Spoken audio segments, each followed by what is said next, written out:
परमेश्वर की आज्ञा में चलोगे, हर काम परमेश्वर की आज्ञा में करोगे, आपके हर काम में आप सफलता देखोगे, अपने जीवन में, अपने परिवार में, अपने कामों में, अपने हालातों के अंदर। हालेलुया। परमेश्वर की आवाज सुनने के द्वारा बदलाव आती है। नामान कोढ़ी ने जब इस बात को सुना, क्या वो सुना?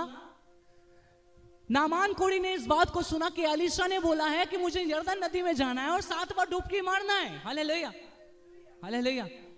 आपके पाप कोई समस्या में हो और आपसे कोई बोले जा नदी में जाकर डुबकी मार ले 5-6 या 7 डुबकी, कैसा लगेगा आपको? हालेलुया, कैसा लगेगा आपको? हालेलुया, बताइए जल्दी, आप सब बताएं। हालेलुया, आपको कैसा लगेगा? कोई व्यक्ति आपसे बोले आप बीमार हो, हालेलुया, जाओ नदी में जाकर डुबकी मार लो। Hallelujah, hallelujah. 11वीं आयत को पढ़ेंगे जल्दी से। परंतु नामान क्रोधित हो यह कहता हुआ चला गया, मैंने तो सोचा था कि अवश्य वह मेरे पास बाहर आएगा और खड़ा होकर अपने परमेश्वर यहोवा से प्रार्थना करके कोढ़ के स्थान पर अपना हाथ फेर कर कोढ़ को दूर करेगा। आमीन, हालेलुया।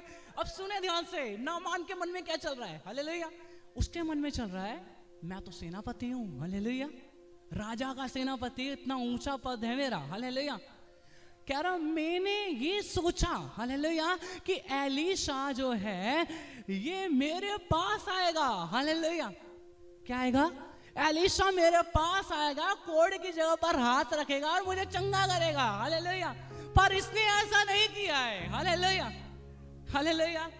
आप जानते हैं, हालेलुया, ये सोच उसके जीवन में क्यों आ रही थी?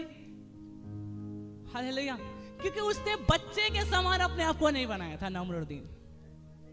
Hallelujah, hallelujah.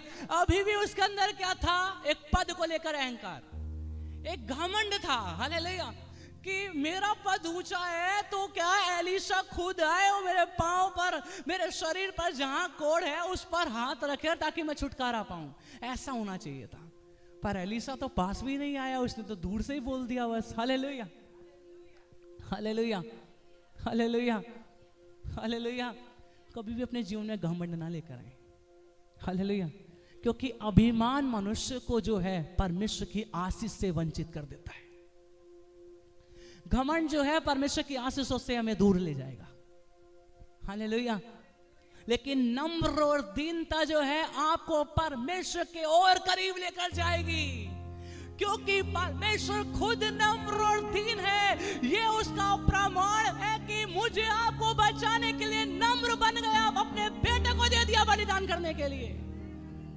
हालेलुया, इससे बड़ा बलिदान नहीं है, इससे बड़ा सैक्रिफाइस नहीं है। Hallelujah, hallelujah. इससे बड़ा आपको साबित करने की जरूरत नहीं है वो कितना प्यार करता है आपसे। परमेश्वर खुद, परमेश्वर होने के बाद खुद झुकता है और हमारे पास आता है। वचन कहता है स्वर्ग उसका सिंहासन, पृथ्वी उसके पांव की चौकी है। जो इतना विशाल परमेश्वर है, आपकी प्रार्थना सुनने के लिए, कान लाने के लिए नीचे झुकना पड़ेगा। Hallelujah, hallelujah. परमेश्वर का स्वभाव को अपने जीवन में लाना जरूरी है। हालेलुया। अब वचन क्या बोलता है? उसके मन में क्या चल रहा था? घमंड चल रहा था। हालेलुया, अरे ऐसा होना चाहिए था पर ऐसा नहीं हुआ है। हालेलुया। परमेश्वर आप में काम करना चाहता है, अपने आप को नम्र बनाए, अपने आप को दीन बनाए। जो हो रहा है होने दो। हालेलुया, आपके जीवन में जो चल रहा है चलने दो। हालेलुया, लेकिन सिर्फ एक काम करना है, खुद को नम्र बना दें, खुद को दीन बना दें। अय्यूब के जीवन में इतना कुछ हुआ है, परमेश्वर का वचन बोलता है इतना कुछ होने के बाद भी वो परमेश्वर के शब्द से पीछे नहीं हटा है। उसके विश्वास का प्रमाण ही है कि परमेश्वर खुद आया उसकी गवाही देने के लिए। इतना कुछ उसके पास से चला गया, उसके गाय भैंस बकरियां सब चली गई, उसकी जो है पत्नी चली गई, उसके बच्चे चले गए, परिवार में सब चला गया, रुपया पैसा चला गया, कुछ नहीं बचा है। वो सिर्फ घर में अकेला है और अकेले में भी संतुष्टि नहीं है। शैतान ने उस समय में भी उसके शरीर में बड़े बड़े फोड़े कर दिए। हालेलुया। ऐसे समय में भी राख के ऊपर बैठने वाला व्यक्ति है। हालेलुया। लेकिन उस समय, हालेलुया, परमेश्वर की आवाज सुनकर चल रहा है और क्या बोल रहा है, जब परमेश्वर सुख देता है तो क्या उसके हाथ से दुख ना लूं। हालेलुया। सुख में हम बहुत बार बहुत खुश रहते हैं। हालेलुया। हालेलुया। जब सुख होता है तो हम बहुत खुश होते हैं। हालेलुया। हालेलुया। हालेलुया। परमेश्वर को धन्यवाद देते हैं, परमेश्वर को महिमा करते हैं, परमेश्वर को स्तुति करते हैं। हालेलुया। लेकिन दुख के समय हम भूल जाते हैं उसे पुकारना। जब दुख आता है तो सबसे पहली चीज प्रार्थना खत्म हो जाती है, वचन खत्म हो जाता है, संगति खत्म हो जाती है, वो परमेश्वर का लगाव खत्म हो जाता है। मैं आपसे कहना चाहता हूं, आपके ऊपर आया हुआ इतना बड़ा दुख नहीं है जो परमेश्वर ने अपने बेटे को देकर, दुख देकर आपको छुड़ा लिया। हालेलुया। हालेलुया। अय्यूब के जैसा दुख नहीं है आपके ऊपर कि आपका जीवन से सब कुछ चला गया है। ऐसे समय में आपका शरीर जो है बीमारियों में ग्रस्त है और ऐसे समय के अंदर भी अय्यूब पुकार रहा है, हे परमेश्वर। हालेलुया। हालेलुया। परमेश्वर को पुकारना बंद ना करें। हालेलुया। आगे पढ़ेंगे, वचन क्या कहता है।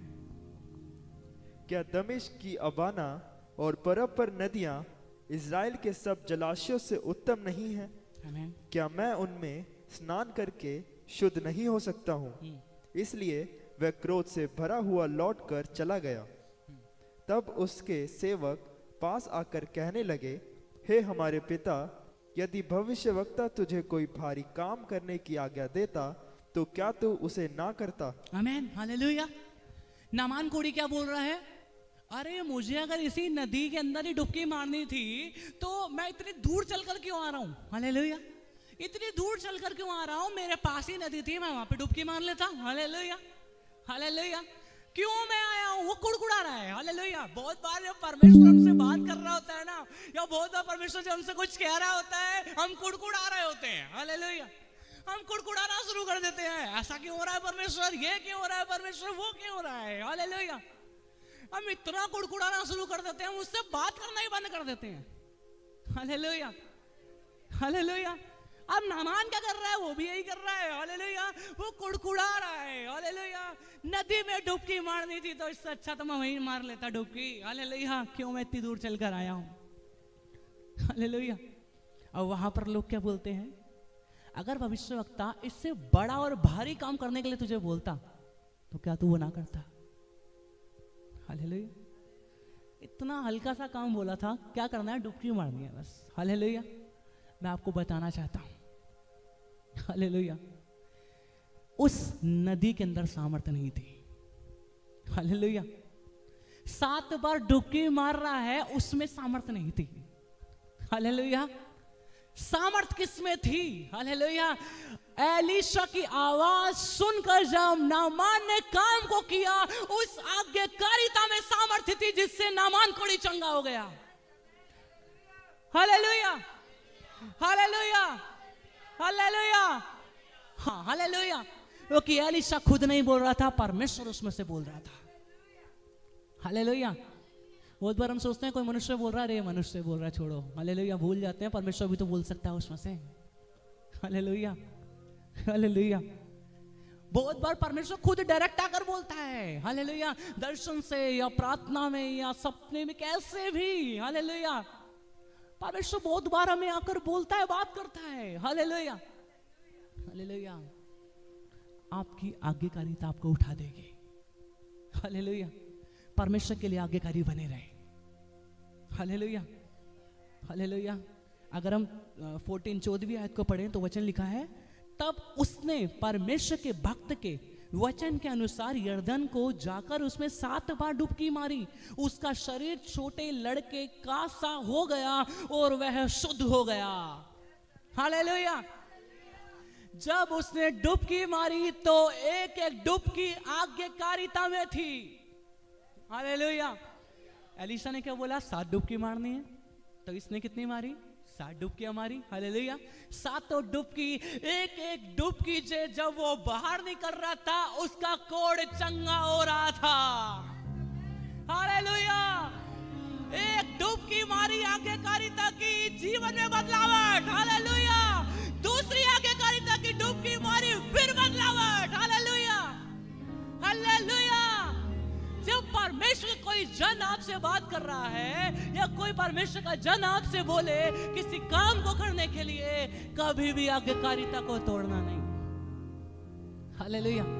कभी भी उस आज्ञा को तोड़ना नहीं। या परमेश्वर खुद जब आपसे बात कर रहा हो, कभी उस आज्ञा को तोड़ना नहीं।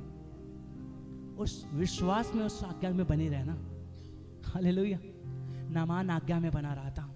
नामान ने आज्ञा को टाला नहीं था, पर कुड़कुड़ाया जरूर था, क्योंकि इंसान है, कुड़कुड़ाहट आता है। हालेलुया। लेकिन उसने काम को पूरा कर कर दिखाया। हालेलुया। उसने डुबकी मारी, एक एक डुबकी जो है उसके बदलाव का कारण थी, क्योंकि हर डुबकी आज्ञा में थी। हालेलुया। अगर आप हर काम परमेश्वर की आज्ञा में चलोगे, हर काम परमेश्वर की आज्ञा में करोगे, आपके हर काम में आप सफलता देखोगे, अपने जीवन में, अपने परिवार में, अपने कामों में, अपने हालातों के अंदर। हालेलुया।